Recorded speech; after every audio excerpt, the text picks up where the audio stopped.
Why does that same video game that once kept you wired for 24/7 now fails to entertain you for even 5 or 6 minutes? Why does that one particular favorite song of yours that once you used to listen to for all day and all night now doesn't quite fit your taste anymore? In the middle of this quarantine, does everything feel so boring and dull to you?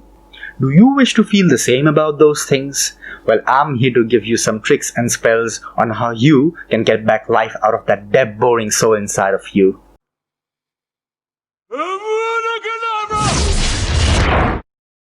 Nah, not those type of tricks and spells. But before we talk about that which makes us feel bad, let's talk about that which makes us feel good.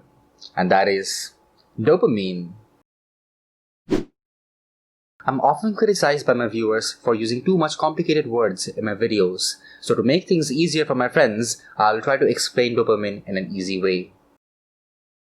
Dopamine is a type of a chemical that carries information from one brain cell to another. It is a type of a hormone that is responsible for the pleasure you feel in different activities. For example, listening to your favorite song, or playing your favorite video games, or watching an anime series, or etc. It is often termed as the happy hormone in our body.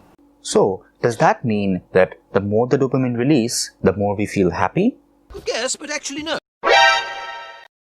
While it is true that the secretion of dopamine does make you feel happy, but over-secretion of dopamine caused by excessive pleasure-engaging activities isn't very good for your mental well-being. Why? You see, our physical bodies are just like our mental beings. It craves for dopamine just as we crave for money. No matter how much you feed it with dopamine, it will never be satisfied and it will want more and more. Well, that's a problem because our brain cannot normally secrete more dopamine than a certain amount, except with the consumption of certain harmful drugs. No! God, please, no! No! No! By the way, if you've come this far, can you please subscribe and hit that like button? Thank you. So, how do we manage to control this over-exceeding increase in dopamine in our bodies? Well, that's where the dopamine detoxification technique comes in. Dopamine detoxification is a method that simply allows you to reset your brain's dopamine release rate, and that happens when you completely abstain from all sorts of pleasure-engaging activities that keep you engaged during the day. In simple words, no video games, no TV, no Netflix, no social media, especially No! God! No! God, please, no! No! No! No! that way, your brain starts to accommodate itself with the lower levels of dopamine release. If carried out for longer periods of time, then it will be even more beneficial. You will soon be able to find the goodness in the small things in life, and with all the distractions gone, you will be finally able to concentrate on the more important things in life. Click the I button above if you want to know more about how to manage your time and stop procrastinating.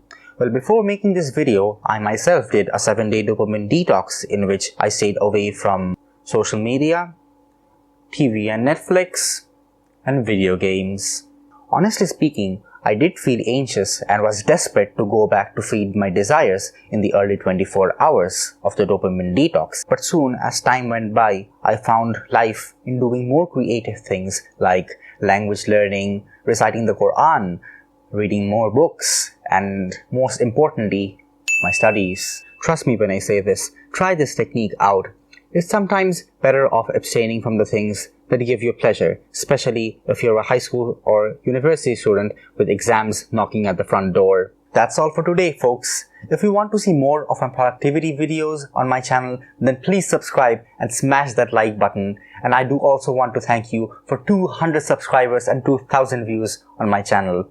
See you soon again, inshallah, next week. Till then, adios and salamu alaikum.